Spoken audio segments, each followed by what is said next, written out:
लोकसभा चुनाव 2024 को लेकर सभी पार्टियां तैयारी करने में जुटी हुई हैं। इस बीच भारतीय विदेश मंत्री एस जयशंकर ने आगामी राज्यसभा चुनाव के लिए सोमवार 10 जुलाई को गुजरात के गांधीनगर से अपना नामांकन भरा है। गुजरात में राज्यसभा की 3 सीटों का कार्यकाल अगले महीने पूरा हो रहा है। इनमें विदेश मंत्री एस जयशंकर की सीट भी शामिल है। चुनाव आयोग की तरफ से घोषित कार्यक्रम के अनुसार 13 जुलाई तक राज्यसभा की 3 सीटों के लिए नामांकन दाखिल किए जाएंगे। आपको बता दें कि चुनाव आयोग ने गोवा, गुजरात और पश्चिम बंगाल की 10 राज्यसभा सीटों पर चुनाव के कार्यक्रम की घोषणा कर दी है।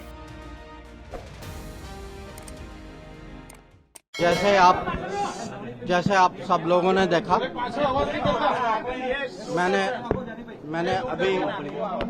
मैंने अभी फॉर्म भरा है कि गुजरात की ओर से राज्यसभा में प्रतिनिधित्व के कारण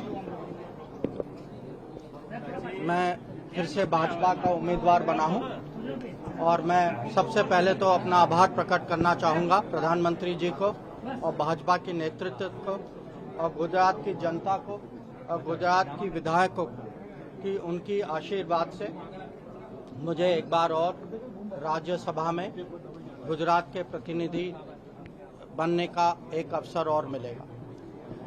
4 साल पहले मैं गुजरात की ओर से मैं राज्यसभा में उनके संसद का सदस्य बनके मुझे ये गौरव प्राप्त हुआ। और आपने देखा होगा कि पिछले 4 साल जो परिवर्तन जो देश में मोदी जी के नेतृत्व में हुआ है और खासकर जो विदेश नीति में जो हुआ है उसमें मुझे जुड़ने का अवसर मिला। मुझे आशा है, अपेक्षा है कि आगे भी जो देश में जो प्रगति जो होगी, जो मोदी जी के नेतृत्व में जो प्रगति होगी उसमें कुछ मेरी ओर से कुछ योगदान भी हो, वो भी मैं चाहूँगा। और गुजरात के साथ जुड़ने का तो मेरा सौभाग्य है।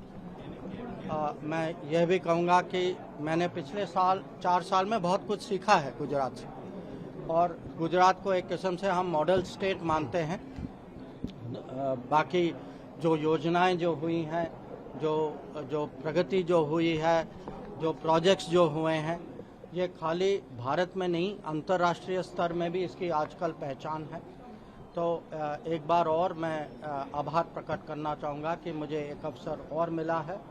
और मैं जो विधायकों की जो समर्थन जो है और जो उनका जो उत्साह जो है, इसके लिए मैं सचमुच मेरी ओर से मैं अपनी कृतज्ञता मैं प्रकट करना विदेश नीति के संदर्भ में पड़ोसी मुल्क के साथ की नीति को किस तरीके से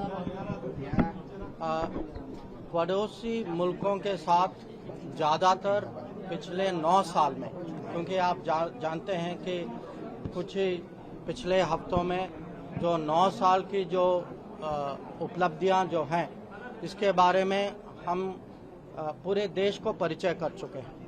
अब पड़ोस में ओवरऑल मैं कहूँगा कि बहुत ही प्रगति हुई है। अगर आप नेपाल की ओर देखें या भूटान या बांग्लादेश या श्रीलंका, हर जगह हमारा व्यापार बढ़ा है, कनेक्टिविटी बढ़ी है, हमारे रिश्ते अच्छे हुए हैं। सुरक्षा के परिप्रेक्ष्य से भी अगर आप देखें तो देश की सुरक्षा जो है वो बढ़ी है। पर यह भी है कि एक पड़ोसी देश है जहां आतंकवाद का पहले से चुनौती था।